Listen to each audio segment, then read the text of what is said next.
Preface and Introduction to the Acharnians, translated by Charles James Bilson, 1858–1932. Translator's Preface and Introduction. Preface. In the following translation, I have attempted to present the Acharnians to English readers in the spirit of a lively acting play. With this aim in view, I have rendered the dialogue throughout in the free rhyming metre of modern burlesque, which does not even shrink, upon occasion, from a bad rhyme. It has been the usual practice of translators to represent the Greek iambic metre in English by blank verse, and there is certainly no finer mode of expressing the ordered march of the tragic rhythm. But for the less restrained comic iambic, the loose unrhymed verse generally adopted seems but a poor substitute, giving no adequate compensation for the lost point and emphasis of the original. This point and emphasis I have endeavored, with scant success, to preserve. English readers must not, of course, take this version to be, even in attempt, Aristophanic. The soul of Aristophanes dwelleth not in a dry place, and his audacious Bacchic license is out of date in the cool shades of modern Protestantism. Some passages in this play have been thus necessarily omitted, and others, for example the phallic hymn, have been, as the only alternative to their omission, hopelessly modernized. The notes are purely explanatory and illustrative, and do not touch upon any points of scholarship. Introduction. The oldest comedy that has come down to modern times is that which Aristophanes produced at Athens in the spring of the year B.C. 425. It has, moreover, the less fictitious interest of being one of the best plays that were ever written. The Acharnians was a bold but good-natured attack upon the Athenian jingoes, who combined a bitter hatred of Sparta with an intense desire for the aggrandizement of imperial Athens. The critical instinct of great satirists usually inclines them to side with the minority. But Aristophanes had strong and solid reasons for his view of the situation, which might have convinced the most practical statesman. The Peloponnesian War had lasted 5 years, and the Athenians, reduced by the ravages of their enemies, and still more by the terrible visitation of the plague, had shown an elasticity under sufferings almost unparalleled in history. Their pride, so far from falling with their fortunes, rose higher at every reverse, and shrank from making overtures of peace to the exulting Spartan. This sanguine buoyancy of disposition prepared those who knew Athens best for the astounding levity which afterwards marked her conduct. But while there were many who saw no hope for their fellow countrymen, if they strayed too far from the old and well-tried paths, and who distrusted their airy visions and perpetual childish longing for some new thing, yet these were for the most part, like poor relenting Nicias, unable to stem the tide of popular enthusiasm, and either turned it to their personal advantage, or were swept away to their destruction. Aristophanes, however, under the mask of comedy, did not hesitate to oppose with all his powers of ridicule and invective the fatal delusion of the people. It is in this play that he first speaks out boldly in favor of peace, and the apologetic though firm tone which he assumes shows the risk which he ran. His apprehensions were not realized, for the volatile Athenians, always ready to enjoy a joke at their own expense, only laughed good-humoredly and gave him the first prize. They were content to kiss the rod without profiting by its correction. The Acharnians are well chosen to represent the most bitter zealots of the war. Their fertile and populous suburb, which lay about 8 miles from Athens, was desolated year after year by the invasions of Sparta, and their military character is evidenced by the fact that at the commencement of the war they furnished 1/10 of the whole regular infantry. The scene of the play is laid on the Pnyx, the meeting place of the ecclesia, or public assembly of the citizens. The Pnyx lay to the west of the Areopagus, on a slope connected with Mount Lycabettus. A semicircular space, with an area of about 12,000 square yards, was marked out upon the side of the hill, and levelled by means of large stones built up to a sufficient height from the lower ground. Here stood the bema, a platform cut out of the solid rock, from which the Attic orators spoke, in full view of the Parthenon and all the eloquent monuments of Athenian greatness. The public assemblies which met upon the Pnyx were summoned and presided over by the members of the Senate of 500, who were called Prytanes, and one of whose number was appointed chairman every day in the week. At the opening of the play, Dikaiopolis, whose name means good citizen, the hero of the piece, who represents throughout the views of Aristophanes, is discovered sitting in the Pnyx and waiting for the citizens to assemble. He is very much disgusted with his lot, and, casting up his accounts, shows that the pleasures and pains are very unfairly balanced. Item, to seeing Cleon, the notorious demagogue, prosecuted, 1. Pure poetic pleasure. Item, to hearing Theognis instead of Aeschylus in the theatre, 1. Tragical disappointment, etc. The times are altogether out of joint, and he resolves to set them right by a policy of obstruction.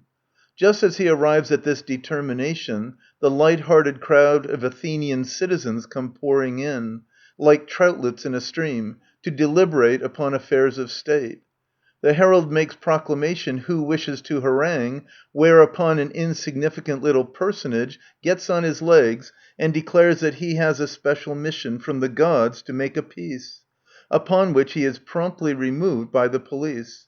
The assembly then listens to the traveller's tales of some ambassadors who excite the wrath of Dikaiopolis, and he sends Amphitheus to Sparta to make a private peace for himself and his family. His messenger soon returns, running violently, for he is being pursued and stoned by some old Acharnian fire-eaters who will have nothing to do with peaces. However, he has brought Dikaiopolis 3 samples of truces, from which that worthy selects one for 30 years, and retires to his house to celebrate the feast of Bacchus. After he has marched in solemn procession round the stage with his daughter and maidservant, he is set upon by the chorus of old Acharnians, with whom he has to endeavour to justify himself for concluding the peace. He contends that the Spartans are not so black as they are painted, and, when this argument only enrages his hearers the more, has resource to a stratagem, and so obtains leave to make them a speech upon the subject with his head upon a chopping block. But first he deems it prudent to borrow an appropriate tragedy costume from Euripides, the new-fangled poet of common life. Having obtained this, he comes out and speaks for his life, with such effect that he wins over to his cause one half of the chorus. The other half, however, still clamour for war, and call in Lamachus, the great general. When that hero appears upon the scene, he immediately becomes a butt for the ridicule of Dikaiopolis, who abuses him soundly, first for his military appearance and spirit, and then as representative of those young ambassadors, who, through favoritism, were continually being sent off to Thrace and Sicily and all kinds of ridiculous places, doing no work, but drawing a high salary. Tried veterans, like these old Acharnians, he complains never gets these sinecures. Upon hearing this, Lamachus expresses his resolution of waging war with Sparta to the death, and Dikaiopolis proclaims that he is about to open a market for the use of the Lacedaemonians and their allies, and the Megarians and Boeotians, in fact, for the use of all the world, except Lamachus. Here follows the parabasis, in which the poet, through the mouth of the chorus, answers the charge of libelling the state which had been brought against him. After an invocation to the muse in lyric verse, the chorus goes on to complain of the ingratitude shown by the state to her old servants, and of the scandalous way in which they are browbeaten in the law courts by ready-tongued and profligate young barristers. Meantime, the news of Dikaiopolis' open market has travelled far, and the first person to arrive is a Megarian accompanied by 2 little daughters. The Athenian marketplace, from which they were excluded by a special decree, is a delightful spot to men of his country. However, he is so poor that he has nothing to sell or exchange, until the expedient suggests itself to him of selling his 2 daughters in sacks as little pigs. He thus disposes of them to Dikaiopolis for some salt and garlic, and, thanks to Dikaiopolis's cat o' nine tails, escapes from an intrusive informer. The chorus now sings some verses congratulating Dikaiopolis upon the success of his piece. The next person who comes to market is a Boeotian, who arrives accompanied by a boy laden with all kinds of game, and surrounded by a crowd of pipers playing national airs. When he has driven out these nuisances, Dikaiopolis asks the Boeotian what he has brought to market. And the newcomer, in striking contrast with the starved Megarian, enumerates beasts, birds, and dainties of every description. Dikaiopolis agrees to purchase the whole pack, in exchange for that Athenian specialty, a sycophant or informer, one of those well-abused officials whose duty it was to inform against the importation of contraband goods. At this moment Nicarchus enters, and proceeds to denounce the Boeotian for bringing into the city a wick, which, as he gravely explains, might be used for burning down the dockyard. However, he is promptly seized, bound hand and foot, packed up in straw like so much crockery, and carried off under the Boeotian's arm. The chorus chant a panegyric upon Dikaiopolis, and express their hatred of war in an ode to peace or reconciliation. And now the herald comes forth to announce the Feast of Pitchers, in which a skin of wine is given to the most successful tippler. Dikaiopolis is very busy preparing for the banquet, and refuses everybody a share of his piece, except a bride who wants to keep her newly married husband from the war. Lamachus is ordered out to keep the passes in the snow, and Dikaiopolis receives an invitation to dinner. And the preparations of the two for feasting and fighting are absurdly contrasted. When Lamachus is departed to keep guard, and Dikaiopolis to make merry, the chorus take occasion to abuse Antimachus, who had offended their master, and express a wish that 2 humorous disasters will befall him. And now we have reached the closing scene. The warrior and the peacemaker return, the former wounded and miserable, the latter amorous, drunk, and happy, for has he not been triumphant over all rivals, and won the drinker's prize? So the play ends, Lamachus limping off to the doctor's, while Dikaiopolis is borne away on the shoulders of his companions in joyful procession. End of Preface and Introduction. Part I of the Acharnians by Aristophanes. Scene: the Pnyx at Athens. Dikaiopolis alone. There really is no end to my vexations. My pleasures are too scanty for my patience. I've only had some 4 that I could swear to, while plagued with all the ills that flesh is heir to. When had I now a pure poetic pleasure? Ah yes, I know what charmed me beyond measure.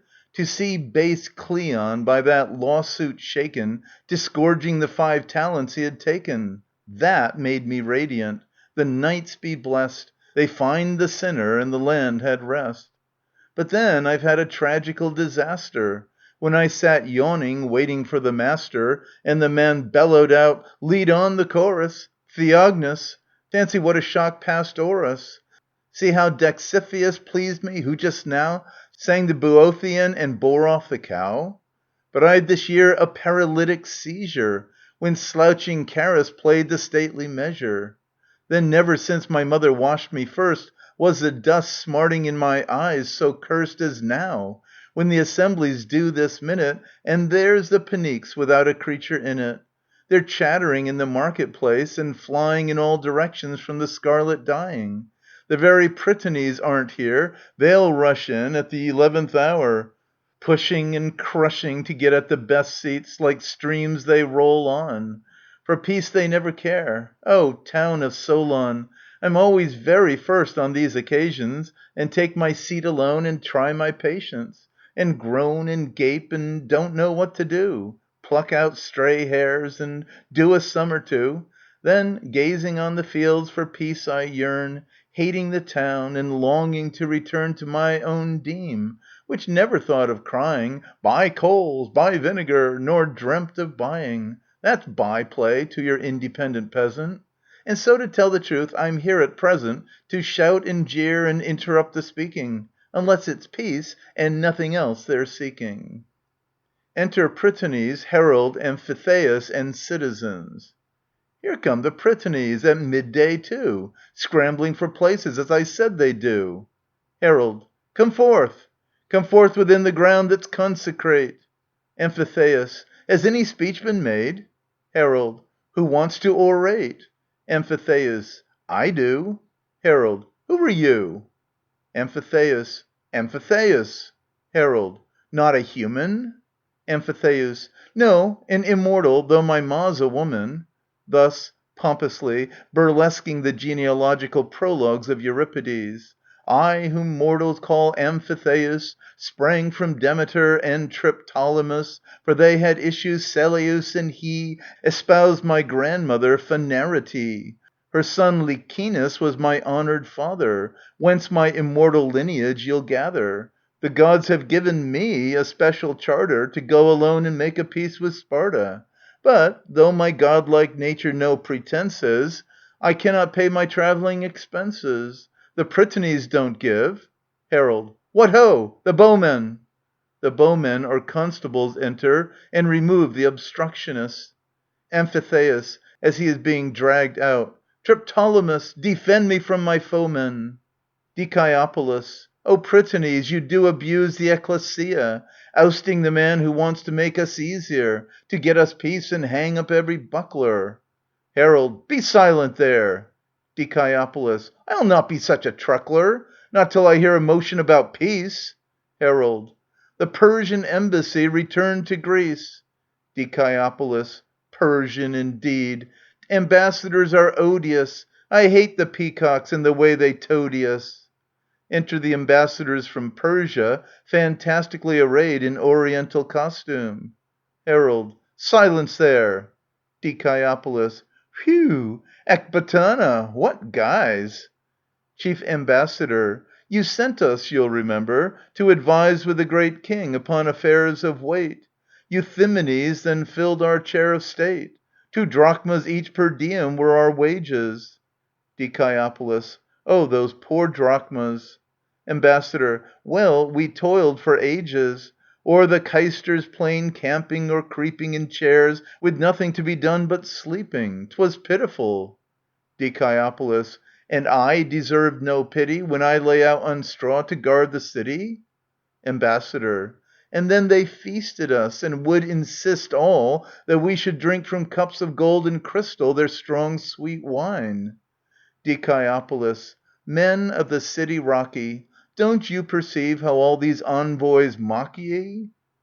Ambassador, for men are not men, to barbarian thinking, unless they're great at eating and at drinking. Dikaiopolis, no, nor to ours, unless they've 'scaped the gallows. Ambassador, in the 4th year we came to the king's palace, but he was absent on an expedition with all his army and his court physician. 8 months upon the golden mountain seated, he kept an easement. Dikaiopolis, when had he completed his labors? Ambassador, he arose, and marching down, at full of moon returned into the town, and feasted us, and set before us oxen, all roasted whole in ovens. Dikaiopolis, now a pox on the braggart, fancy cooking such a fable. Ambassador, aye, and by Jove, a bird came on the table 3 times as big as Cleonimus yonder. Points to a very stout gentleman among the audience. A kind of gull it was. Dikaiopolis, ah, then no wonder you gulled us, drawing that high salary. Ambassador, and now we brought with us the great king's eye, Sudartibus. Dikaiopolis, I wish a crow'd fly down, my fine ambassador, and peck your own. Herald, the great king's eye. Enters Sudartibus, a mask representing one prodigious eye, attended by eunuchs. Dikaiopolis, great Heracles, astounding! You're looking broadsides, man. Pray, are you rounding a headland into dock till calmer weather? Why, round your eye, you've got a rowlock leather. Ambassador, come now, Sudartibus, to all discover why the great king of Persia sent you over. Sudartibus. Beginny shippy bongo pitchin hollow. Ambassador. Gee, understand 'em. Dikaiopolis. No, I don't quite follow. Ambassador. He says the king will send us gold at once. To Sudartibus. Come now, say gold again, more plain, you dunce. Sudartibus. No getty gold, you black-leggy Iones. Dikaiopolis. Oh dear, oh dear, how very plain his tone is. Ambassador. He says. Dikaiopolis. We're open to his coarse assertions if we expect to get gold from the Persians. Ambassador. No, we'll get gold in nuggets, that's the sense. Dikaiopolis. Pshaw! Nuggets! You've a pretty impudence. Stand off, and I will test him if I can. To Sudartibus. You, sir, please tell this gentleman, he holds out his fist, briefly and clearly what I wish you to, and if you don't, I'll dye you black and blue. Now, will the great king send us any gold? Sudartibus and the eunuchs make the Greek sign of negation. The envoys then have cozened us? We are sold? Sudartibus and the eunuchs make the Greek sign of assent. They nodded Greek. 'Tis plain they come from Hellas. Ah, but I know now one of those two fellows. It's Cleisthenes, Sybartius' baby. Why do you come to us like this, you gaby? Why don't you shave your beard, you grinning monkey, before you personate a Persian flunkey? Herald. Silence! Be seated! The senators invite the eye to dinner in the town hall. Dikaiopolis. As I'm a living sinner, this is the very gallows. Here I'm puzzling, while the doors never shut against their guzzling. But I will do a deed of might and glory. Where's my Amphitheus? Amphitheus entering on the instant. He stands before ye. Dikaiopolis. Here, take me these 8 drachmas then, and sign a truce with Sparta for myself and mine, for my good woman and the little bodies. Exit Amphitheus. To the Prytanes. Keep up your embassies, you gaping noddies. Herald. Enter Theorus from Sitalces. Enter Theorus. Theorus. Hello. Dikaiopolis. Another traveller's tale for us to swallow. Theorus. We should not have remained in Thrace such ages. Dikaiopolis. Not if you hadn't had such handsome wages. Theorus. But the streams froze, and all the land lay under a canopy of snow. Dikaiopolis. Why, yes, no wonder. Theognis' play was freezing hard just then. Theorus.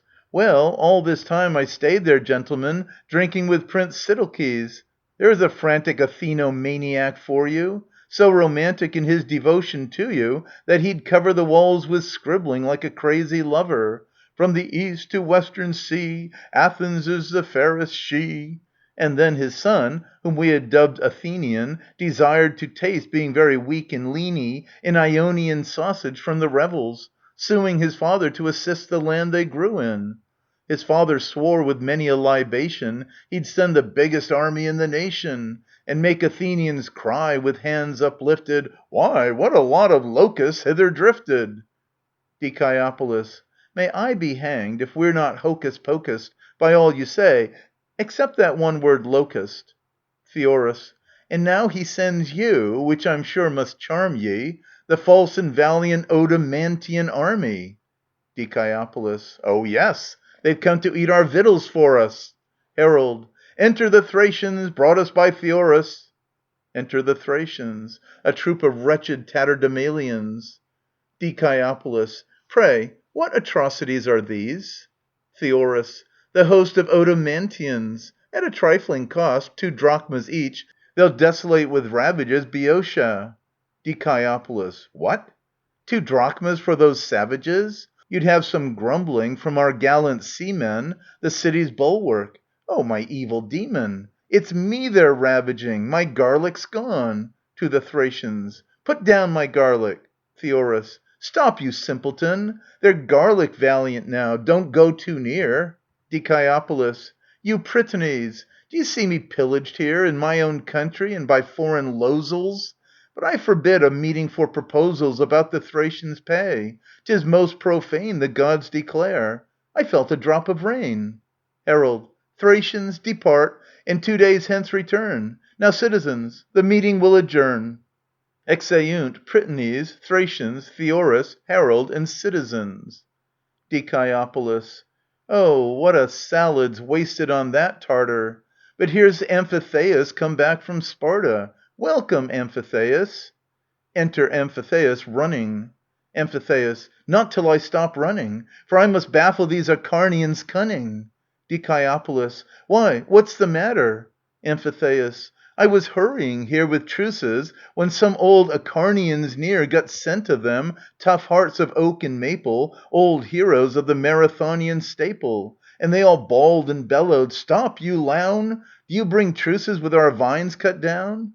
Then, while they filled with stones the cloaks they wore, I ran away, and they pursued and swore. Dikaiopolis. Well, let them swear. But you have brought the truces? Amphitheus. Aye, that I have. 3 different sample juices. Produces 3 wine jars from under his cloak. Here's one for 5 years. Come, take that and try it. Dikaiopolis. Bah! After putting the jar to his lips, makes a wry face. Amphitheus. Well? Dikaiopolis. What nasty stuff! I'll never buy it. It smells of pitch and rigging out new galleys. Amphitheus. Then try this 10-year piece. Dikaiopolis, tasting it.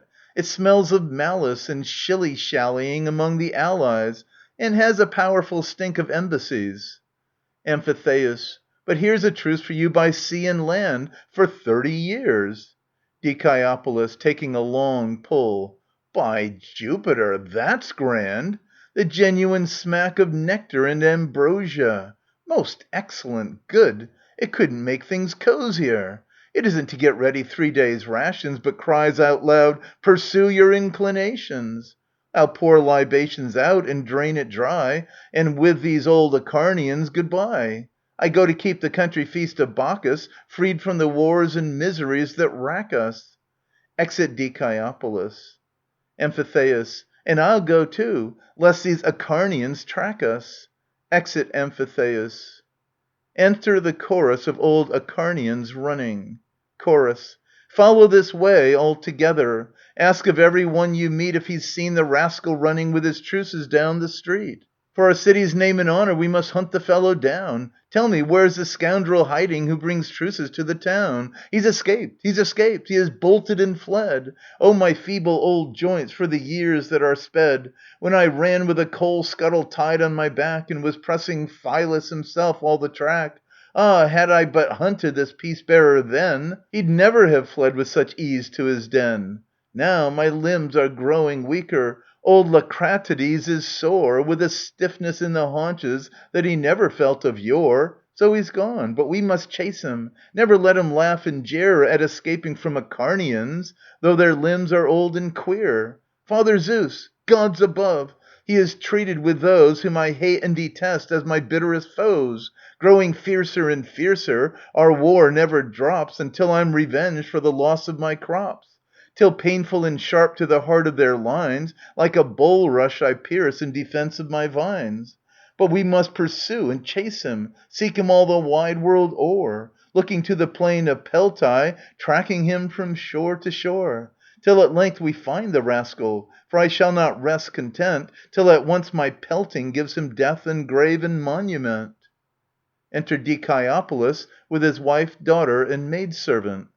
Dikaiopolis. Speak no word of evil omen. Chorus. Hush! You hear his prayer for silence. He's the very man, I say. Come to sacrifice, I take it. Let us keep out of the way. The chorus retire. Dikaiopolis. Speak no word of evil omen. Now, basket girl, step forward once or twice. Wife. Put down the basket, child. Let's sacrifice. Daughter. Please, mother, may I have the spoon to take the porridge out and pour it on this cake? Dikaiopolis. Now all is well. O Bacchanalian king, accept with joy the offerings I bring, accept my little family procession, and keep me free from service and oppression, that I may keep thy feast and live in clover until my 30 years of peace are over. Wife. Come, bear the basket prettily, my pretty, with a proper Sunday face. Don't let 'em loot ye of all your gold and jewels in the scrimmage. Dikaiopolis. Now, Xanthias, lift up the phallic image. I'll follow with the hymn. You, wife, must now stop. to make an audience for us on the housetop. Exit Wife. Dikaiopolis, his daughter and maidservant, march in solemn procession round the stage, while Dikaiopolis sings the phallic hymn.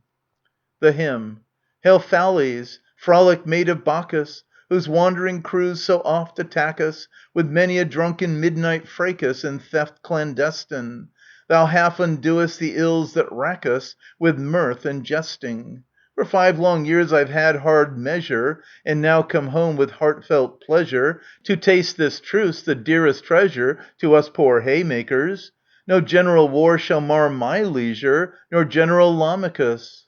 'Tis sweeter far than warlike glory to find your lassie dear before ye, roaming mid Phelleus' olives hoary, in still recesses, and tell her all your tender story with sweet caresses.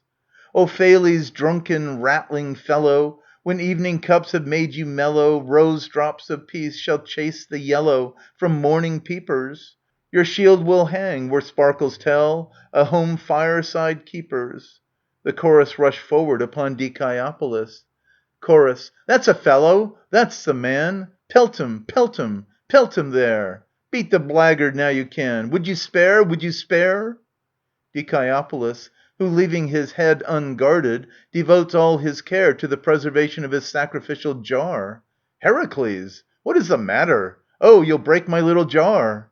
Chorus. Oh, we'll break your headpiece for you, dirty scoundrel that you are!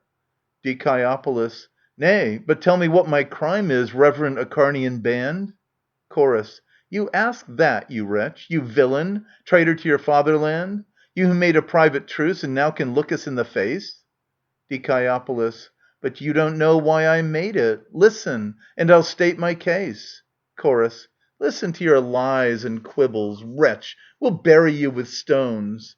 Dikaiopolis. Nay, but not until you've heard me. Wait till then to break my bones.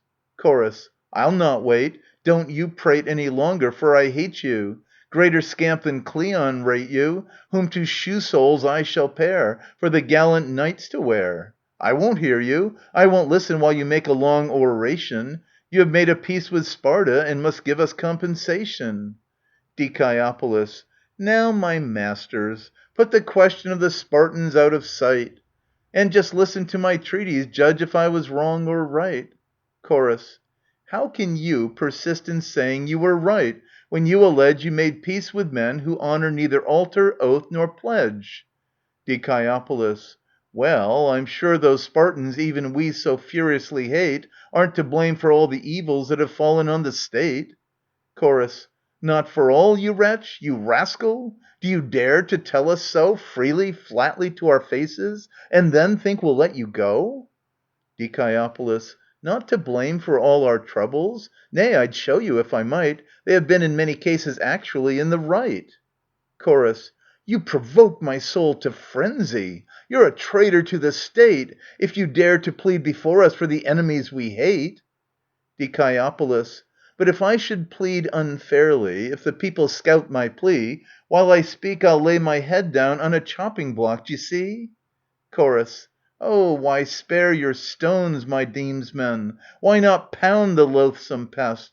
Why not card and comb the fellow to a right rich purple vest? Dikaiopolis.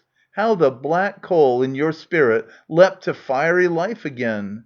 But, my dear Acharnians, won't you really hear me then? Chorus. No, we won't. We'll never hear you. Dikaiopolis. Awful then will be my lot. Chorus. I'll be hanged if I will hear you. Dikaiopolis. Dear Acharnians, I hope not. Chorus. You shall die upon the spot. Dikaiopolis. Then by Jove, I'll make you smart. I'll revenge myself by slaying what is dearest to your heart. For I have a hostage from you who shall live or die with me. Chorus. Tell me, fellow demesman, what this threat of his can be. Can he have a young Acharnian baby, held in durance vile? Or does his presumption spring from any other act of guile? Dikaiopolis. Stone me if you like, but I will kill this darling of your soul, quickly learning who amongst you feels the native love for coal. As he pronounces the last word, Dikaiopolis produces a coal scuttle dressed in long clothes to represent a baby, and prepares to pierce it with his sword. Chorus (in great agitation). We are done for. Do not kill him. Our own demesman. Oh, forbear! Oh, that scuttle, do not harm him. Spare him, we beseech thee, spare. Die. Bawl away, for I shall slay him. I'll not hear you, on my soul. Chorus. Oh, mine own familiar comrade! Oh, my noble heart of coal! Die. But just now you would not hear me speak a word about the peace. Chorus. Speak it now, and praise the Spartans to the top of your caprice, for I never will prove traitor to my little scuttle here. Die. First of all, then, throw your stones down, and I'll spare the little dear. Chorus. See, we've thrown them all away. Now put up your sword, I pray. Die. But take care you try no hoax. Hide no pebbles in your cloaks. Chorus. See, they're shaken on the ground, shaken by our dancing round. Now, don't prate another word, but make haste and sheath the sword. The chorus dance round and shake out the stones from their cloaks, while Dikaiopolis puts away the sword in the coal scuttle. Die. So then, you could at last shake out your breath. Parnesian charcoal nearly died the death through its own deme's unnatural misdoing. It was so frightened that it fell to spewing a lot of coal dust like a cuttlefish. 'Tis monstrous sad men bear such acidish and sour grape natures that they pelt and laugh to utter scorn your decent half and half. And even when I'm offering to lay my head upon a block and say my say, and yet I love my life as well as they. First Semi-Chorus. Why then don't you bring the block out from within and begin? I am mightily desirous to know what you have to say. Speak away. Second Semi-Chorus. Yes, since the penalties of your own seeking, bring here the chopping block and try your speaking. Dikaiopolis fetches a chopping block. Die. See, here's the block, and here's the little weak, unhappy mortal who was going to speak. Jove! I shan't take a buckler, never fear it, but say just what I think of Spartan merit. And yet, I'm very much afraid. I'm versed in the humours of these rustics, always thirsting to hear some quack with fulsome adulation, bespattering themselves and all the nation. What matter whether lies or truth be told? They never know how they are being sold. And then I know your old man, how he gloats o'er nothing like condemnatory votes. And I remembered how I fared one day at Cleon's hands for last year's comic play. How to the Senate House he pulled and dragged me, and battered me with calumnies and nagged me, and spattered me with muddy jokes and sallies, while on my head he rinsed his dirty malice, and swore such waterspouts I nearly died, draggled and drowned in that polluting tide. So now, before I speak, let me assume some tragical and beggarly costume. Chorus. Why these twists and shifts, I pray? Why this craving for delay? Get Hieronymus to lend you one of Hades' casques to wear, with its murkily, shaggily clustering hair. I don't care. Or Sisyphus tricks you may try if you choose, but this trial will not admit any excuse. Dikaiopolis. 'Tis time for me to take good heart of grace, for I must look Euripides in the face. He knocks at the door of a house at the back of the stage. Porter! End of Part 1. Part 2 of the Acharnians by Aristophanes. Translated by Charles James Bilson, 1858 to 1932. Porter opening the door. Who's there? Dikaiopolis. Euripides indoors? Porter, after a moment's reflection. Indoors and out of doors, if sense is yours. Die. Why, how can he be in yet out, you dunce? Porter, with the alacrity of a sophist scenting a metaphysical argument. I'll prove you, master, that he's both at once. Abroad his intellectual being soars, collecting verselets, and is out of doors. His vital presence and material man sits in the garret, making verses scan. Dikaiopolis. Euripides is lucky, I declare, to have a porter who can split a hair. Call him. Porter. But that can't be. Dikaiopolis. But else you'll rue it, for I shall stay here knocking till you do it. Euripides, my Euripidion, hear me if ever you heard any one. It's Dikaiopolis from Collidae. Euripides, within. But I'm engaged. Die. but let them wheel you free. Euripides. But that can't be. Dikaiopolis. But if you don't, you'll rue it. Euripides. But being too busy to come down, I'll do it. Euripides is wheeled out in the enclima. Dikaiopolis. I say, Euripides. Euripides. Well, what do you say? Dikaiopolis. Why, so you make your plays up there all day instead of the ground floor. Well, that should teach us why all of them go lame before they reach us. Verses and characters alike? And pray, why wear those tatters from some tragic play, those weeds of woe? Well, that should teach us why they're both alike so very beggarly. But, dear Euripides, I beg and pray, give me a little rag from that old play. For I must make a long speech to the chorus, and if we fail, our life must answer for us. Euripides. What tatters would you? Those my Aeneas there, the old man dismal faded, used to wear? Dikaiopolis. Not Aeneas, no, a wretcheder than Aeneas. Euripides. Blind Phoenix? Dikaiopolis. No, although his rags had seen use, but was there one e'en wretcheder than he? Euripides. What shreds of raiment would the fellow see? Do you mean the rags of beggar Philoctetes? Dikaiopolis. No, my man's beggary far more complete is. Euripides. Would you the muddy vesture that went on the crippled limbs of that Bellerophon? Dikaiopolis. No, not Bellerophon, but just that stamp. A lame, persistent, prating, prosing tramp. Euripides. I know him. Telephus. Dikaiopolis. Ay, Telephus. Give me his swaddlings and be generous. Euripides to his slave. Boy, bring him Telephus's tattered tags. You'll find them lying on Thyestes' rags just under Enos. Slave. Take them, they are here. Dikaiopolis, holding the garments up to the light to show their looped and windowed raggedness. By Jove, they'll see through this disguise, I fear. But 'tis indeed most tragically designed. Euripides, as you have been so kind, pray give me all belonging to the suit, the Mesian bonnet for my head to boot, since I this day must play the beggar here, be what I am, but some one else appear, while all the audience know that I am I. But each poor foolish chorus man stands by for me to flip my wordcraft at his nose. Euripides. I will. The webs of thought thou weavest close. Dikaiopolis. Bless you. May Telephus be what I trow. Bravo! What wordcraft I'm being filled with now. But still, I want a little beggar's stick. Euripides. Take it, and leave the marble mansion quick. Dikaiopolis. O soul, thou art ousted from these halls of his, though still in want of many properties. So now thou must be firm and persevere and importune. Euripides, my dear, give me a tiny basket with a handle, one with a hole burnt through it by a candle. Euripides. What want then of this woven thing is thine?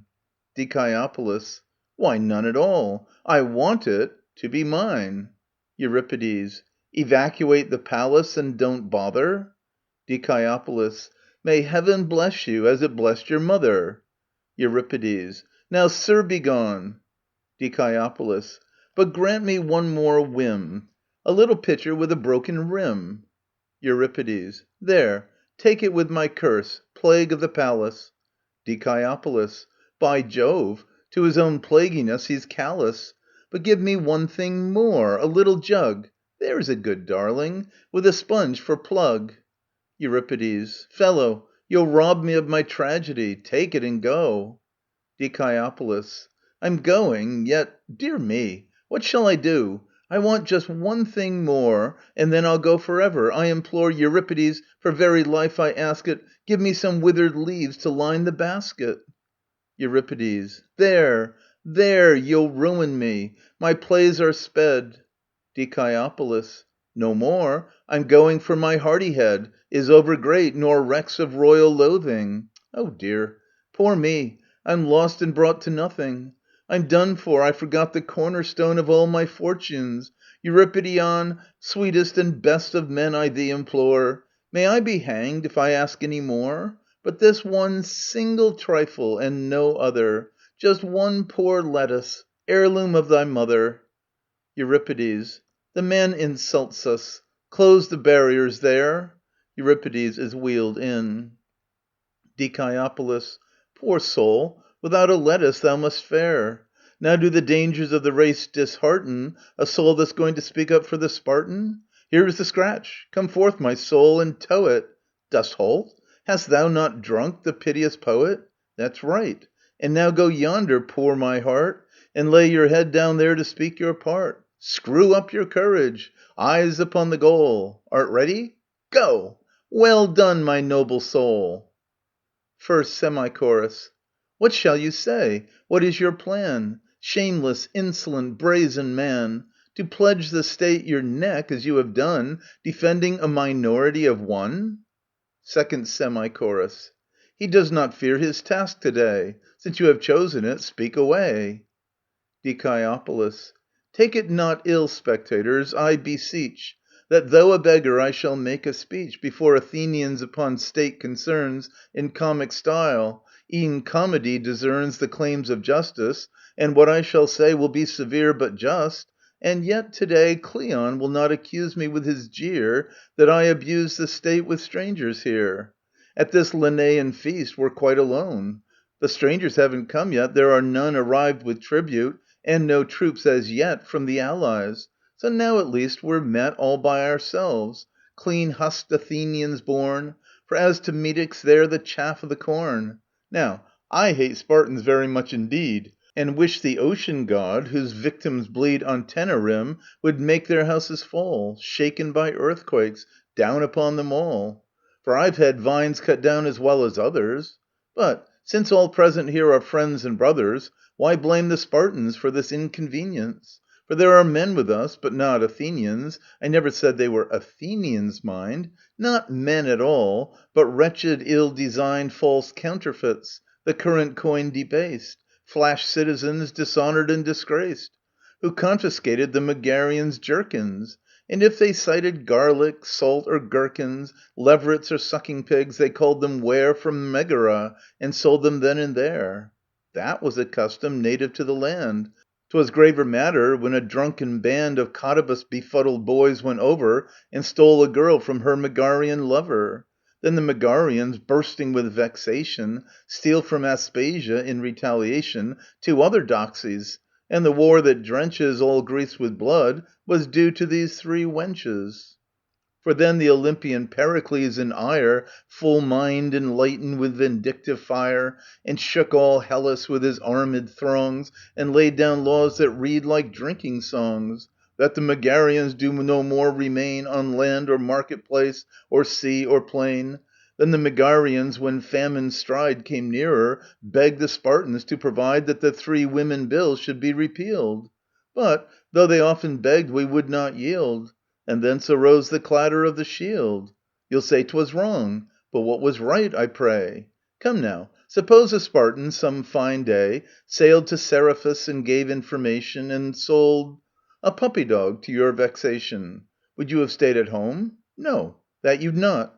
The truth is you'd have launched upon the spot 300 galleys, filled the town with bawling For ship owners and captains, soldiers calling, With pay being given, measuring of rations, Figureheads gilded, groaning trading stations, With thongs and wineskins, people buying firkins, Garlic heads, olives, nets of onions, gherkins, Chaplets, sprats, bruises, piping women's scars. The dockyard had been full of flattening spars, And banging nails and fitting oars for griping, Flutes playing, boatswains whistling, pipers piping. That you'd have done. Deem we that Telephus had not?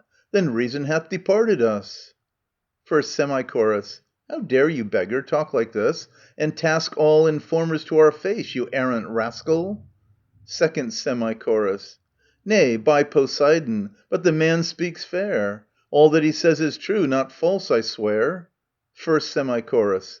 And if it is, what right has he to speak it? On his bold head my vengeance shall be wreaked. The first Semi-Chorus advance in a threatening attitude towards Dikaiopolis. Second Semi-Chorus interposing. Ho there! Where are you running to? Stay, stay! If you touch him, you'll get a throw, I say. A struggle takes place between the 2 divisions of the chorus, in which the first semi-chorus, the party hostile to Dikaiopolis, is worsted. Thereupon it implores the assistance of Lamachus. First semi-chorus sings. Lamachus, appear, appear. Let the lightning of thine eye strike the foeman's heart with fear. Fellow tribesmen, hasten nigh. Bless us now with wished sigh. Mighty Gorgon-crested knight, is there here a warrior form, knight at arms or colonel? Any soldier skilled to storm town and tower impregnable? Let him come to aid with haste, for I'm grappled round the waist. Lamachus strides upon the stage, accoutred like a burlesque hero, with rustling plumes and clanging armour. Lamachus.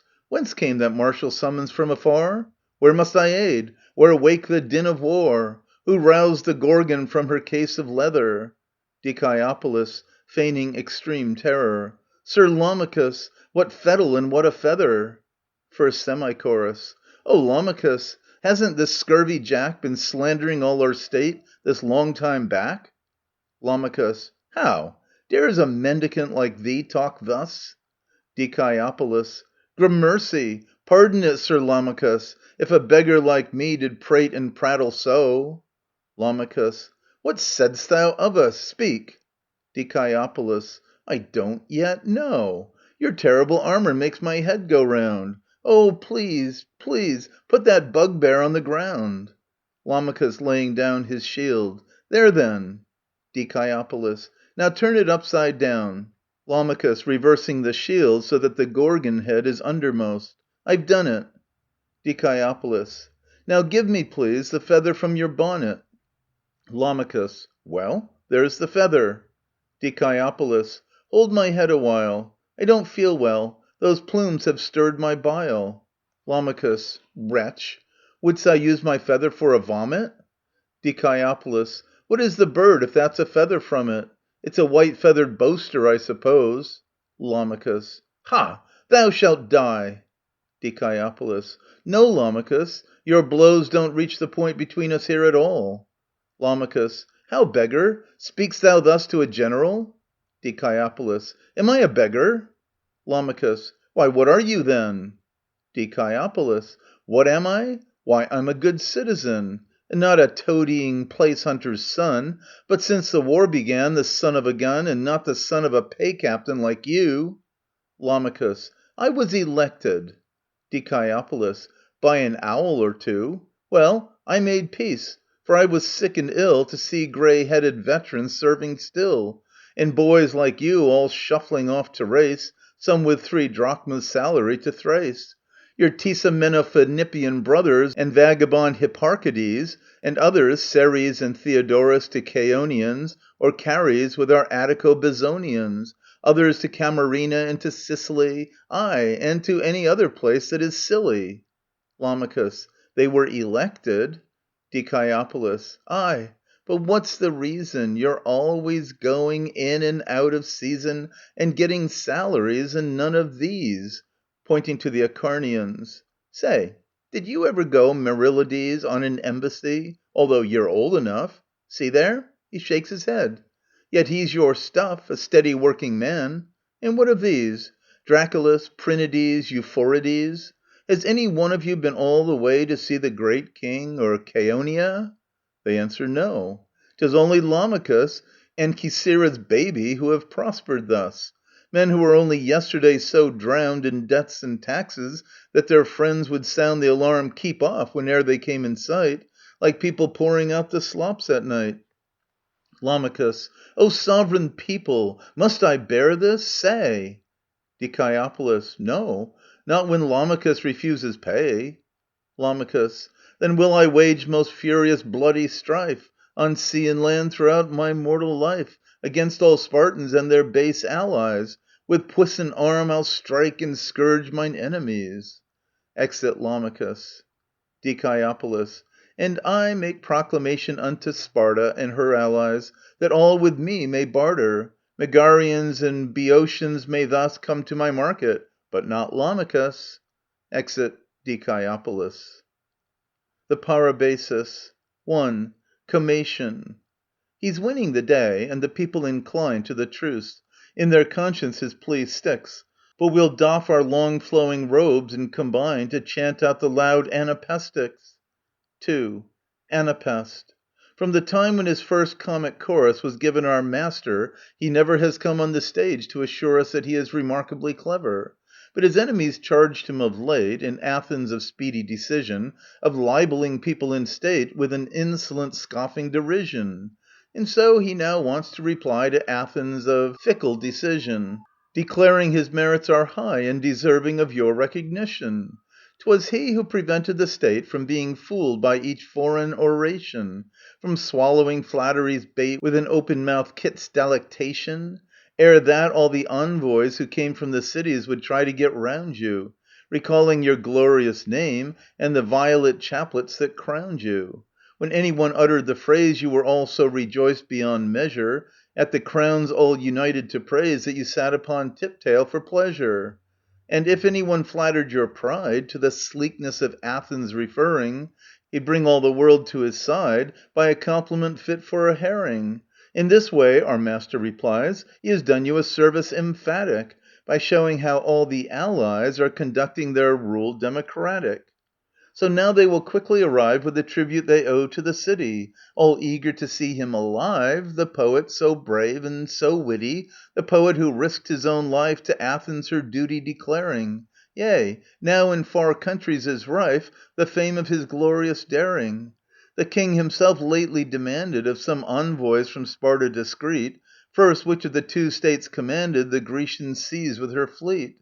And secondly, which was so often abused by this wonderful poet, already their wicked hearts softened to virtue, he said, and I know it. The side he so wisely advises will soon get the best of the blows. And this is why Sparta devises proposals of peace for her foes.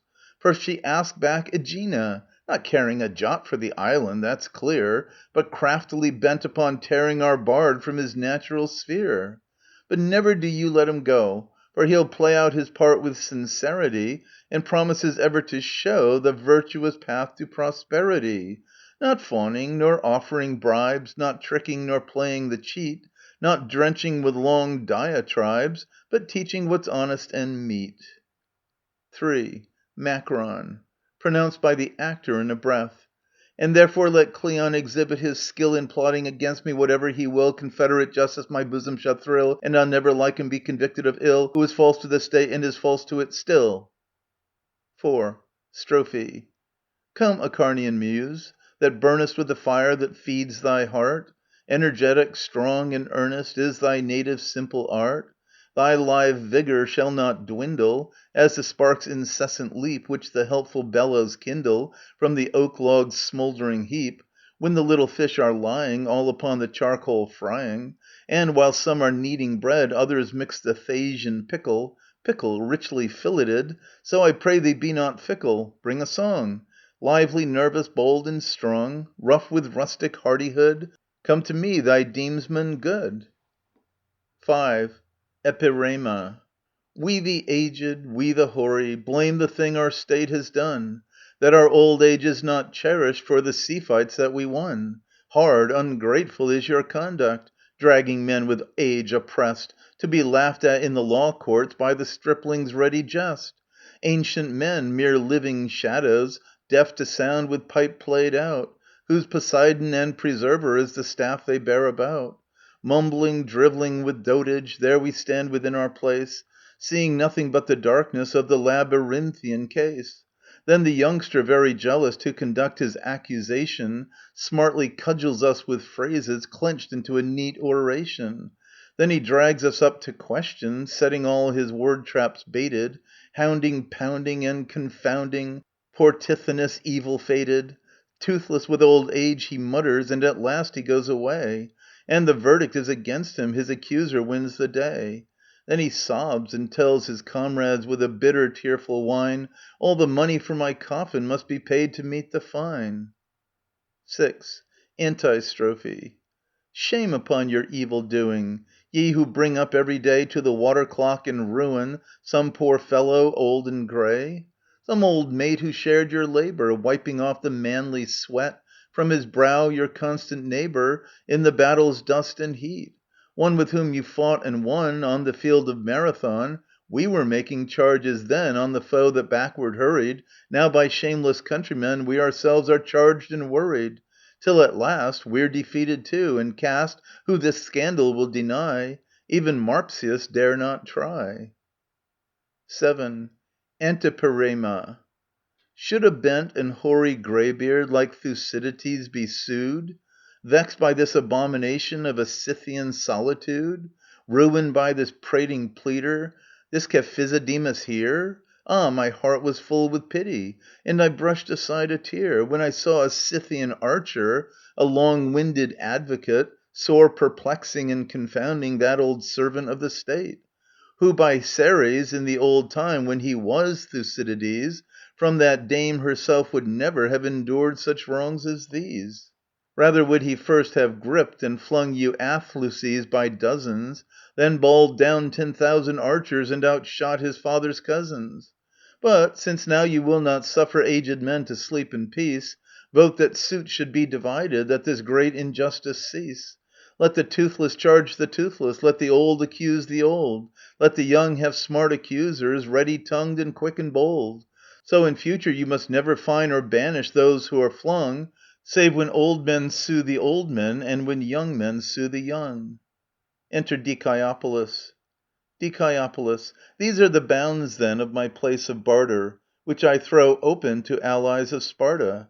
Megarians and Boeotians may thus come to my market, but not Lamachus. The market stewards I elect together by lot to be these 3 good straps of leather. And hither let no base informer come, nor any other man from sneaking home. Now I'll set up the pillar with the treaty, and make it visible to all the city. Exit Dikaiopolis. Enter a Megarian with 2 young daughters. Megarian. Hail, Mart o' Athens, to Megarians dear! I've yearned for you by friendship's lord so sore, as ye'd have been my mother. Hoot together, ye misleared bairns of an unlucky father! Get up, and gin ye finnet, free the haggis. Just harkee now wi' all your empty baggage. Would ye be solt, or would ye starve to death? Daughters. We would be selt, selt. Megarian. And so I think. But where'd you find good faith? A coof so fexless as to buy you baith, your good-for-nothing hizzies? I've hit on a good Megarian plan. I'se gar ye pit on these clouts, and say I bought 2 sows to niffer. Pit on the pig-graith now, and dinna differ. Frae braw old Grumpy's bairns are on my oath, I'se take ye home at once to starve to death.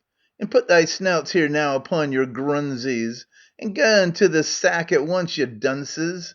And mind ye grump and say "Coy, coy," and squeal like whingin' mystery pigs in Unco Deal. Now I's ca Dikaiopolis to choose. Hooly, my man, and would you buy some sows? Enter Dikaiopolis. Dikaiopolis. What's this? A man from Megara? We're come to market, man. Dikaiopolis. And how'd you do at home? Megarian. We sit all day in the chimla lug and fast. Dikaiopolis. Ah, that's delightful, if the liquor last, and if a piper's there, that's very pleasant. How else do you Megarians fare at present? Megarian. Just so. When I started to come hither, the council was consulting all together what was the best and quickest way to die. Dikaiopolis. Then you will soon be freed from misery. Megarian. Well. Dikaiopolis. What else? How is corn sellin' there? Megarian. It's like the gods with us, it's unco dear. Dikaiopolis. Then have you salt? Megarian. Haven't you the salt works too? Dikaiopolis. Or garlic? Fiend height garlic have we now. When ye invade our country like field mice, ye howk up all the heads on it in a trice. Dikaiopolis. What have you then? Megarian. 2 sous for the mysteries. Dikaiopolis. Good. Let me see them. Megarian. They're good sows, are these. Lift up this one and feel her, if you choose. How much she weighs? They're both mace birdly sows. Dikaiopolis, feeling the sack. What's this thing? Megarian. It's a sow, mon. Dikaiopolis. Of what breed? Megarian. Is not that a sow indeed? Dikaiopolis. Doesn't look like one to me, it's true. Megarian. Mair shame to ye. Look at his suspecting noo. Ye says this is no pig, ava? I's warned you. Some time it's out new and ye wis, my laddie, that it's a proper pig by the law of Greece. Dikaiopolis. Well, it's a proper pig of the human race. Megarian. Trouth, mon, it's mine. Was did you think it was?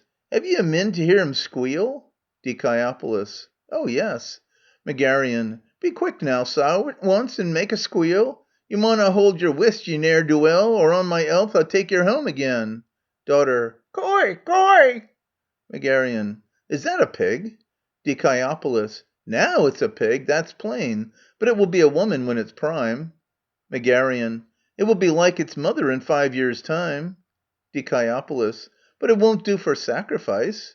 Megarian. Why no? Why won't it do? Dikaiopolis. It has no tail to show. Megarian. Well, it's a young one. When it's been weel fed, 'twill have a good long tail, a fat and red, and an ye rear it, here's a bonny sow. Dikaiopolis. It's very like the other one, it's true. Megarian. They're free of mother and father both. 'Tis a good Venus offering, in faith. Dikaiopolis. And can they feed without their mother now? Megarian. And without their father, ye may vow. Dikaiopolis. What do they eat most? Megarian. All you let 'em try. Just spirit them yourself. Dikaiopolis. Pigs. Daughters. Coy, coy, coy. Dikaiopolis. Would you like peas to eat? Daughters. Coy, coy, coy, coy. Dikaiopolis. What? And dried figs from Fibolus? Daughters. Coy, coy. Dikaiopolis. Oh, what a squeal they give when I say figs. Let someone bring out figs for the little pigs. Now will they eat them? Heracles, look there. They munch them quite like human beings, I swear. Whate'er the breed, they're very gorgeous pigs, and yet they cannot have gorged all the figs. Megarian. Nah, I just took this one for myself. Dikaiopolis. They're most humane young porkers, I can tell. What do you want now for your pigs, my man? Megarian. Let's have a bunch of garlic for this one, and take for tither and a quart of salt. Dikaiopolis. Stay here, I'll buy them. Exit Dikaiopolis. Megarian. Hermes of the mart. Just let me go and sell my wife now, this very gate, and my old mother too. Enter an informer. Informer. Fellow, who are you? Megarian. I'm a Megarian, troth, a pig merchant. Informer. Then I'll denounce you both. As enemies, you're little pigs and you. Megarian. The cause of all our skaith's returning now. Informer. I'll teach you, sir, to megarize like this. Put down the sack. Megarian. Ho! Dikaiopolis! Someone's denouncing me! Enter Dikaiopolis. Dikaiopolis. Who's that denouncing? Come, market stewards, you were meant for trouncing informers. He belabors the informer with his leather straps. Who gave you your education, you dunce? Pray, how can you give information? Informer. Shan't I denounce our enemies?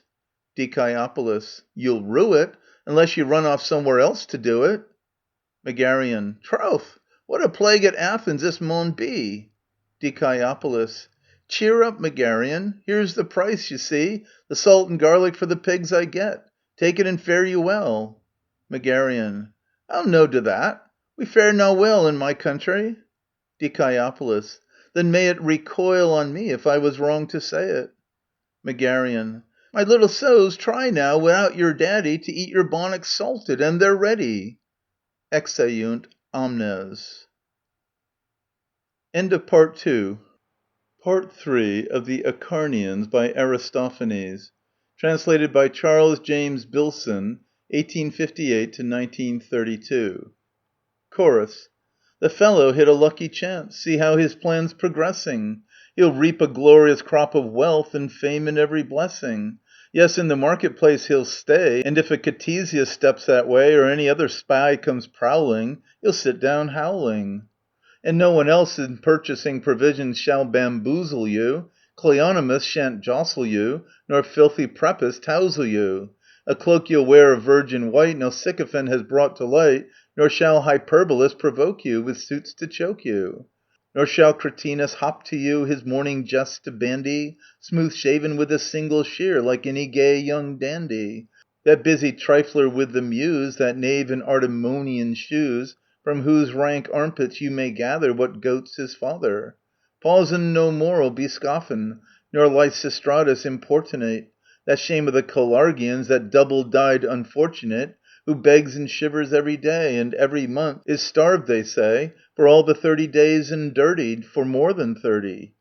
Enter a Boeotian and boy, followed by many pipers playing. Boeotian. Begorra, it's right shoulder-galled I was. Put down the penny royal, Ismenias. Nately, now nately, and those pipers round you that followed us from Thebes? Enter Dikaiopolis. Dikaiopolis. Stop, stop, confound you! You buzzing wasps, be off, go to perdition. Was Charis then your bumble-pipe musician? Exeunt pipers. Boeotian. Now fex, your honour, I'm obliged to ye. It's all the way from Thebes they followed me, puffin' and blowin' all my blossoms down. Now, if you please, buy what I brought to town. I've got young chicks and every four-winged creature. Dikaiopolis. Well met, my little pumpernickel eater. How do you do, my tight little Boeotian? What have you brought us with all this commotion? Boeotian. The very best entirely you could find in old Boeotia. Meats of every kind, wicks, pennyroyal, woodcocks, jackdaws, ducks, divers and water hens and hazel chucks. Dikaiopolis. You're like a winter gale, man, bringing fowls to market in such flights. Boeotian. Vex, and I've owls, beavers, geese, hares, moles, foxes, cats, hedgehogs, otters and weasels, eels from Copay's bogs. Dikaiopolis. Oh, food to mortal man the best and fairest. Let me address the eels, if such thou bearest. Boeotian. Firstborn of 50 virgins, Copaids, turn out to please his honour when he bids. Dikaiopolis. O maiden of my love, O pined for long, thou art welcome to the lords of comic song. Beloved of Mauricus, be quick, ye fellows, bring me out here the gridiron and the bellows. Behold her, swains, the loveliest eel and best. After 6 years she seeks the yearning breast. Speak to her, children. I'll supply the charcoal. All for the potence of her sweet eyes' sparkle. Now bring her in. Oh, may not death's oppressing rob me of thee, well stewed with beetroot dressing. Boeotian. But how will I be paid for it, your honour? Dikaiopolis. Oh, as a market toll we'll look upon her. But will you sell me something else as well? Eh? What do you say? Boeotian. There's nothing I won't sell. Dikaiopolis. Come now, how much do you want for all the pack? Or will you take another cargo back? Boeotian. Just what you got here, and we go without. Dikaiopolis. Ah, then you'll buy Phalarian sprats, no doubt, or crockery? Boeotian. What? Is it sprats or crockery? We've got them both at home. Nay, no such mockery. I'll take what's common here, and what we want. Dikaiopolis. I have it. Bring him out a sycophant, and pack him up like crockery ware. Boeotian. That's it. By all the saints, it's a good sum I'd get, showing him as a tricksy queer baboon. Dikaiopolis. Here comes Nicarchus, who'll denounce you soon. Boeotian. It's small he is. Dikaiopolis. But every inch is bad. Enter Nicarchus, an informer. Nicarchus. Whose wares are these? Boeotian. Sure, and they're mine, bedad, from Thebes. Nicarchus. Then I denounce them every one as goods of the enemy. Boeotian. What have they done, the tiny birds, to make you storm and clatter? Nicarchus. And I'll denounce you too. Boeotian. Why, what's the matter? Nicarchus. I'll tell you, that the audience may know. You've got a wick from the enemy in tow. Dikaiopolis. And so you're bringing now a wick to light? Nicarchus. Yes. It might burn the dockyard down, it might. Dikaiopolis. A wick, a dockyard. Nicarchus. Yes. Dikaiopolis. But in what manner? Nicarchus. It might be stuck by some Boeotian planner, looking hard at the Boeotian, upon a kind of beetle, set alight, and sent into the dockyard some dark night, in a high wind, up through a water drain, and then the fire would catch the ships, it's plain, and they'd all blaze at once. Dikaiopolis, belabouring him. They'd blaze at once. All through a beetle and a wick, you dunce. Nicarchus. I call you all to witness. Dikaiopolis. Gag him, gag him. Give me some straw to stuff him in and bag him like crockery, that he mayn't break as we drag him. Chorus. Now pack his purchase up, my man, as tight and firmly as ye can, safe to make it, lest on the way he break it. Dikaiopolis. I'll see to that. He rings just like, beating him, a fire-cracked vessel when you strike, jarring direly, an utter scamp entirely. Chorus. But what use will he be to him? Dikaiopolis. A jar to suit his every whim, a bowl of abuses, a mortar of actions, a lamp to throw light on official transactions, a poisonous cup made to stir up plots and seditions and troublesome factions. Chorus. How could you trust a jar like this, that always gives so false a token? Dikaiopolis. Its strength, my friend, is not amiss. Hold it head down, it can't be broken. Chorus. To Boeotian. Now you're well off, my hearty. Boeotian. I'll join a reaping party. Chorus. Aye, reap him down, my jolly clown, and use him well in field and town, for all you want, the perfect sycophant. Dikaiopolis (to audience). I had hard work to pack that scoundrel there. To Boeotian. Here, my Boeotian, take your crockery ware. Boeotian (to boy). Come, get your shoulder under him, gossoon. Dikaiopolis. Be very careful how you hold the loon. He's a very rotten burden anyway, but still be careful. If you get good pay and make some money by your importation, you'll get some good out of an information. Exit Boeotian and boy. Enter Lamachus's slave. Slave. Ho! Dikaiopolis! Dikaiopolis. Well, why do you shout? Slave. Why, Lamachus desires you'll send him out some thrushes for this drachma here, d'ye see? And a copaic eel for the other 3.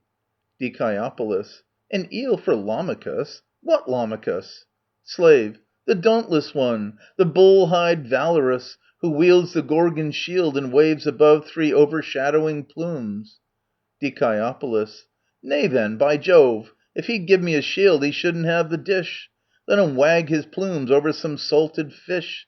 If he makes any outcry or resistance, I'll call the market stewards to my assistance.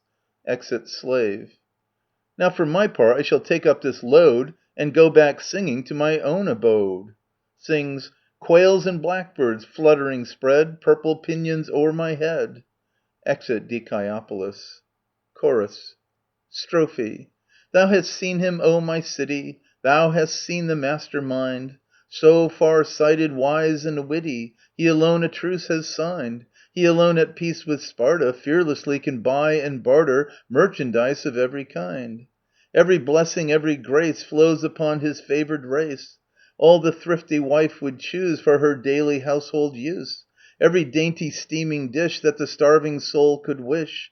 Never more will I admit war beside my hearth to sit. Never at my board shall he troll Harmodius his glee. Drunken fiend, whose revel riot burst upon our happy quiet, spoiling, ruining, destroying blessings we were all enjoying. Frenzied, insolent marauder, none could win him back to order. Though one spoke him soft and fair, prithee take a seat, good sir. Taste this loving cup, my friend. Drink, and let all quarrels end. Still his wrath but raged the higher, till he set our poles on fire, till at last a blacker treason seized him, and he drew our wine, stored and bottled for the season, from its skins upon the vine. Antistrophe. He, departing in his glory, goes the banquet to prepare. Proudly, see, he casts before ye tokens of his festal fare. See, displayed before his dwelling, all those feathers surely telling of the princely dainties there. Come, thou nymph of joke and mien, playmate of the Cyprian queen, lovely Peace, whom none can ever from the laughing Graces sever. Wherefore didst thou hide from sight thy celestial visage bright? Would some Cupid sly would tether you and me, dear love, together, all with twisted braids of roses, and 100 different posies? Like that winged boy divine, limbed in Aphrodite's shrine, though perchance thou deemest me all too old a groom for thee. 3 things I will do beside when I bring thee home a bride. First, I shall draw out in order rows of vines, and round the border set some fig trees' tender shoots, and the slips of wildwood roots. Then I'll plant in ordered rows olives round our orchard close. This I think to do, though laden with the weight of years, that we may anoint us both, dear maiden, when the new-faced moon we see. Enter Dikaiopolis, herald, slaves, etc. Herald. Hear all ye people, as our sires ordained, at trumpet call the gallon shall be drained. The man who drains his gallon first to own the drinking prize, the skin of Ctesiphon. Dikaiopolis.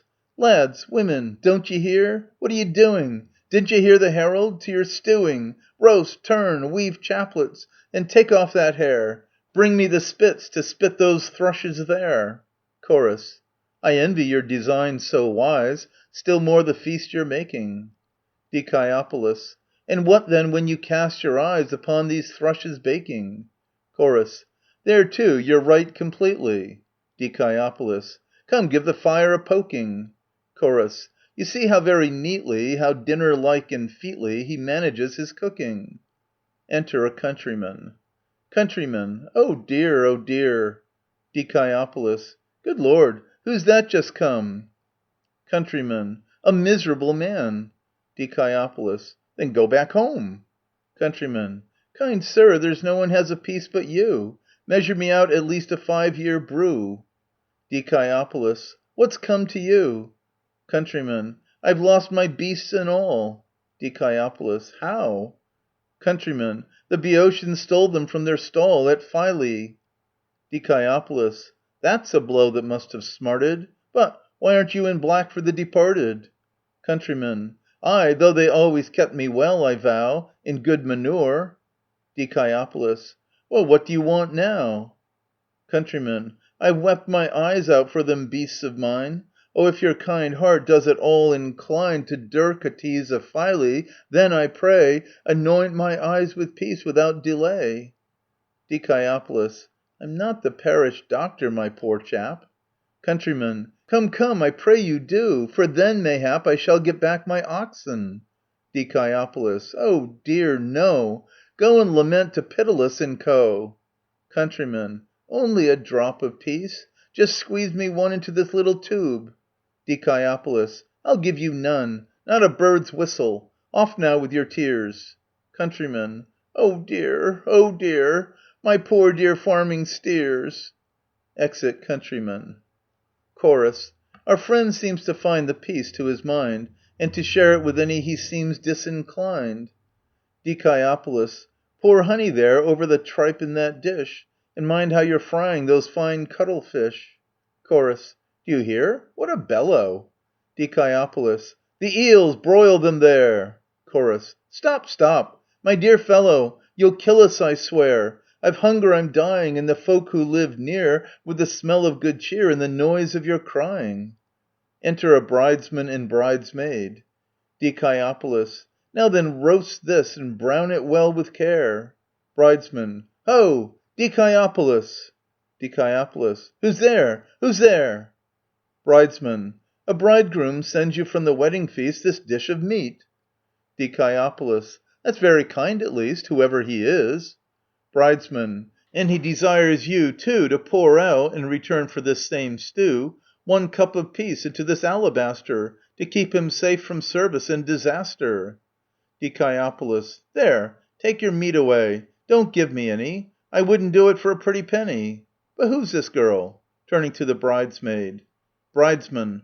The bridesmaid. She comes here sent by the bride to gain your private ear. Dikaiopolis to bridesmaid. Come then, my dear, what is it? The bridesmaid whispers to him. Well, I'm blessed. What a ridiculous, absurd request. She wants to keep her husband safe at home. Well, bring the truces. I must give her some, since she's a woman and unfit for war. So, girl, just reach me here that ointment jar, and tell the bride whene'er they raise recruits to drop some grease into her husband's boots. Exit bridesman and bridesmaid. Take back the truces, bring that philtre of mine, that I may fill the gallons up with wine. Chorus. Lo, here comes one with lifted brows and pale, speeding like one that bears a woeful tale. Enter a messenger. Messenger. O general grief and grievous generals. Enter Lamachus. Lamachus. What voice re-echoes round the brass-girt halls? Messenger. The generals bid you hasten in full feather to guard the passes in this snowy weather. They've heard that the Boeotians will attack us while we are busy with the feast of Bacchus. Lam. O generals, were your wisdom as your numbers? Isn't it hard to rob me of my slumbers like this and drag me from the feast Lenaian? Die. Ho, armament duello Lamachaean. Lam. Oh dear, and now thou'rt mocking me with jests. Die. Wouldst thou strive with Geryon's four crests? Lam. Out, out, alas! Ah, what a message did the herald bear me! Die. Ha! With what message does this herald near me? Enter Messenger. Messenger. Ho, Dikaiopolis! Die. Well, well, what is it? Messenger. The priest of Dionysus hopes you'll visit the feast at once, with box and gallon too. Quick, raise the dust.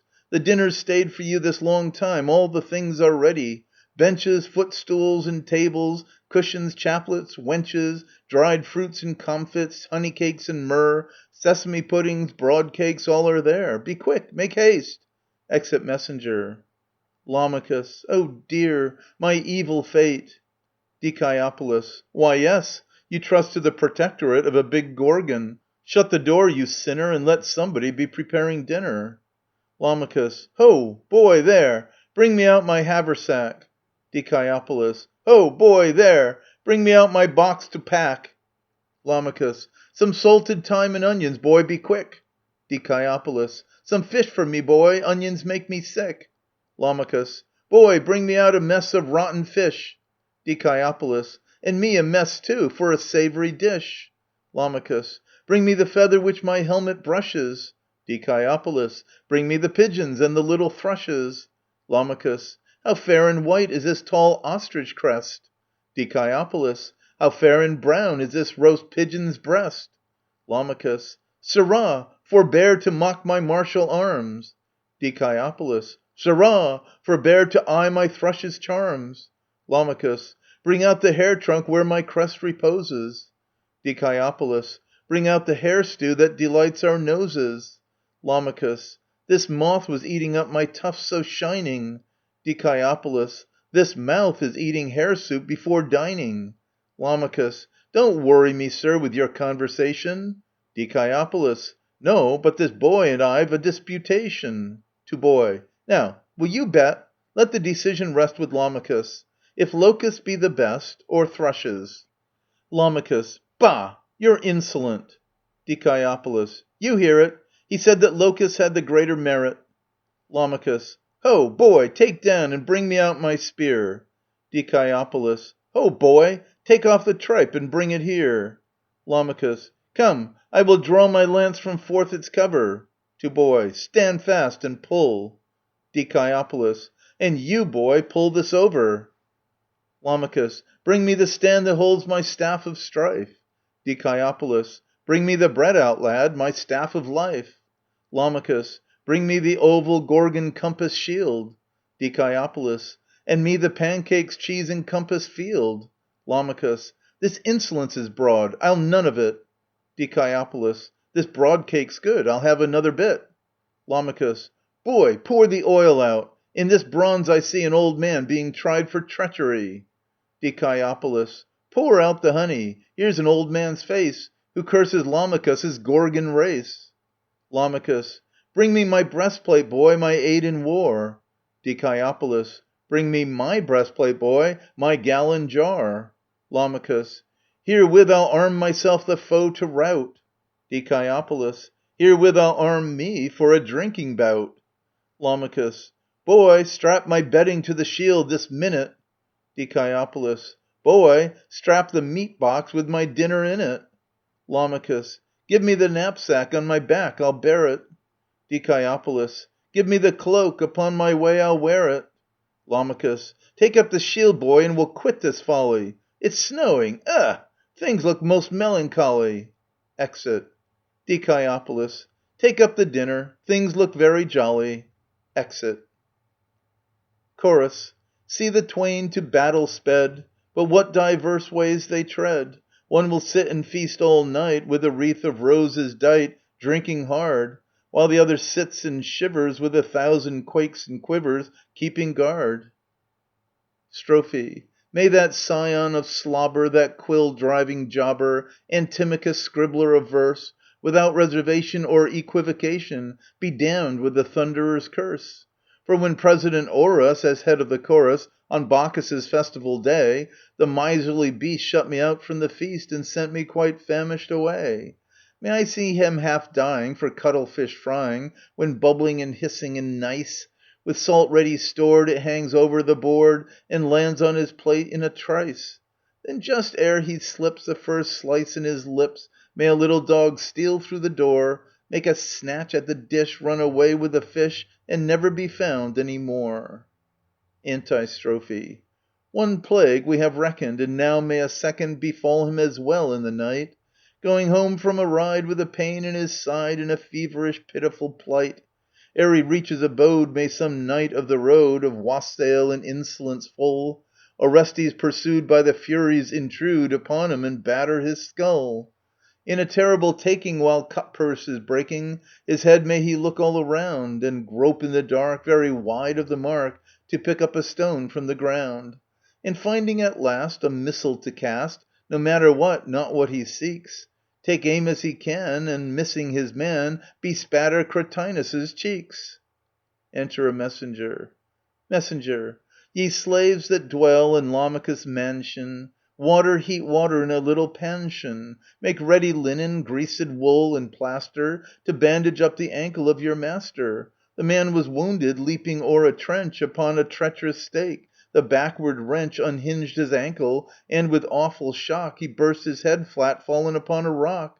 Started the Gorgon from her case of leather, and down the cliff was hurled the boaster's feather. Loud rang the death cry of the hapless wight, "Farewell, great orb! I leave thy glorious light. To see it never more I die a martyr." So spake, and straightway fell into the water. Rose up, and found some base deserters near, and routed all the robbers with his spear. But throw the doors apart, for he is here. Enter Lamachus, wounded, supported by 2 slaves. Lamachus. Woe, woe, unutterable woe! Oh, icy pang! Oh, dear! Alack! I go to realms below, from wound of foeman's spear. But 'twere indeed a grievous shock if Dikaiopolis should see me wounded here, and mock such woeful fate as this. Enter Dikaiopolis, drunk, supported by 2 dancing girls. Dikaiopolis. Ho, ho! Unutterable bliss! My golden chicks, I thirst for one soft kiss. What joy is this? I've drunk the gallon first. Lamachus. O wretched state! O woeful fate! Alack, alack, alack! My horrid wounds would shock ye. Dikaiopolis. Lo, Lamachus, come back. How do, my little jockey? Lamachus. Foul hate is mine. Dikaiopolis. I've no repose. Lamachus. Don't kiss me, swine. Dikaiopolis. Don't bite my nose. Lamachus. Oh dear, what damages! That charge was heavy. Dikaiopolis. What charge to-day could anybody levy? Lamachus. Apollo, healer, unto thee I call. Dikaiopolis. It isn't now the healer's festival. Lamachus. Convey me instant on a healing mission To Pitalus, the eminent physician. Dikaiopolis. And bear me away to the judges, I pray. Is the king within? Then give me the skin. Lamachus. A cruel spear has pierced my bones in horrid gruesome fray. Dikaiopolis. There, look at that, I've emptied it. Hurrah, I've won the day. Chorus. Sing ho, the conqueror. You bid us all sing hullo. Dikaiopolis. Yes, and I filled one full of wine and drank it at a swallow. Chorus. Bravo! Hurrah! My noble heart, the skin is yours. Hooray! Dikaiopolis. Then follow me and sing hurrah! Bravo! He's won the day. Chorus. We'll fill your train as you go in, and cheer again, you and your skin, with a hearty strain. He's won the day, with a hip, hip, hip, hooray! End of Part 3. Recording by Expatriate in Bangor, Maine. End of the Acharnians by Aristophanes.